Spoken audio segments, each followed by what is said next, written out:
آج کی دنیا میں ہمارے سامنے ایک دجل یہ ہوتا ہے کہ بھائی فلانا آدمی جو ہے وہ ملک کا سربراہ ہے، ایک پاکستان کا سربراہ ہے، ایک ہندوستان کا سربراہ ہے، ایک امریکہ کا سربراہ ہے، وکیس علی ذالک سب پر قیاس کر لیجئے۔ اچھا، اس کے ساتھ ساتھ ایک بات یہ بھی آتی ہے یار کہ اس کے ہاتھ میں تو کچھ نہیں ہوتا، کوئی اسٹیبلشمنٹ ہوتی ہے اس کے ہاتھ میں ہوتا ہے۔ ہمارے ملکوں کے بارے میں تو باقاعدہ مثال دی جاتی ہے۔ وہ امریکہ میں پوچھا گیا ہیلری کلنٹن سے کہ بھائی یہ ڈیپ سٹیٹ کا کیا تصور ہے؟ ڈیپ سٹیٹ یعنی ایک ریاست آپ کو نظر آ رہی ہوتی ہے، گہری ریاست ہوتی ہے، اصلی والی جو ہے جس کی جڑ بڑی مضبوط ہے، تو وہ ڈیپ سٹیٹ کیا ہے؟ تو اس نے جو مثال دی پاکستان کی دی، جیسے ایک حکومت آپ کو نظر آ رہی ہوتی ہے تو وہ کچھ بھی نہیں ہوتی، کھلونا ہوتی ہے، اصل میں تو پیچھے حکومت ہوتی ہے۔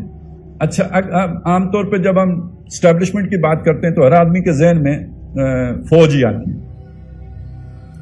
تو آپ کیا سمجھتے ہیں ساری فوج وہی شے ہوتی ہے؟ نہیں، ایسا نہیں ہوتا ہے۔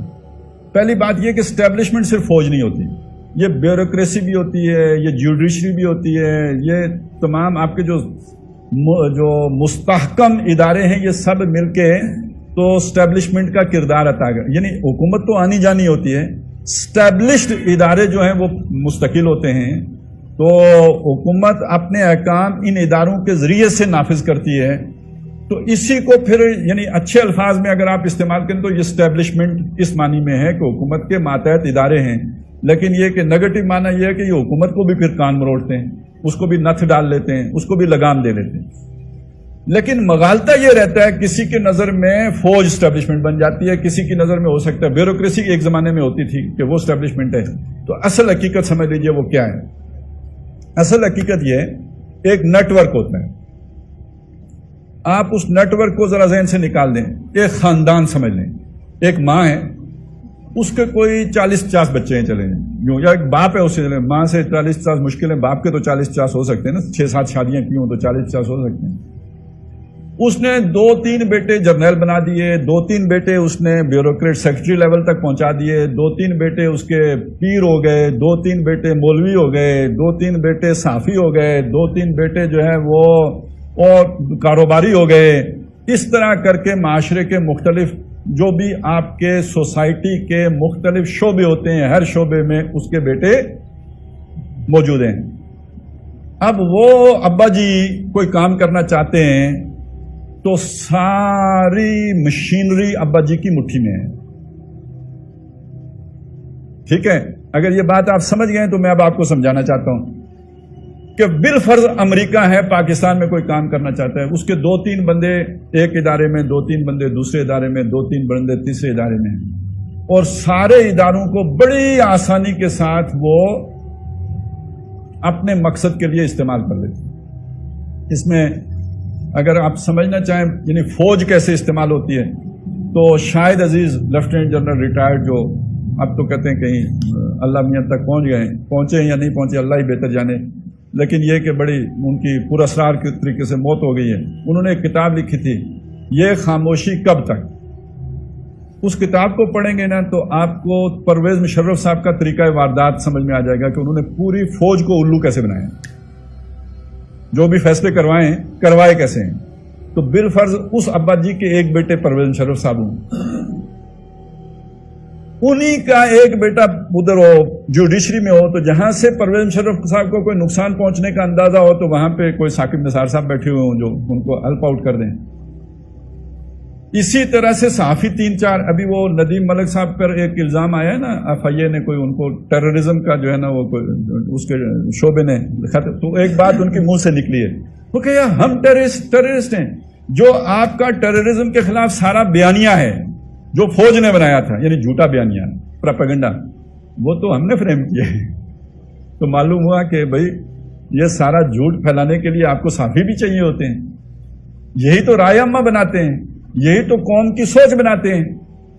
اسی طرح آپ کو بیوروکریسی میں بندے چاہیے ہوتے ہیں، باقی پوری مشینری کو مینوپولیٹ کرنا ان کے لیے آسان ہوتا ہے۔ تو یہ بن گیا نیٹ ورک، ٹھیک ہے؟ اس نیٹ ورک کو آپ کوئی بھی شیپ دے دیں، کاروباری شیپ دے دیں یا مذہبی شیپ دے دیں۔ مثلا سچا دین ہے اسلام کا، سچا دین، لوگ اس پر نہیں چلتے۔ یار غلام احمد قادیانی کے جھوٹے دین پر کیوں چلیں گے؟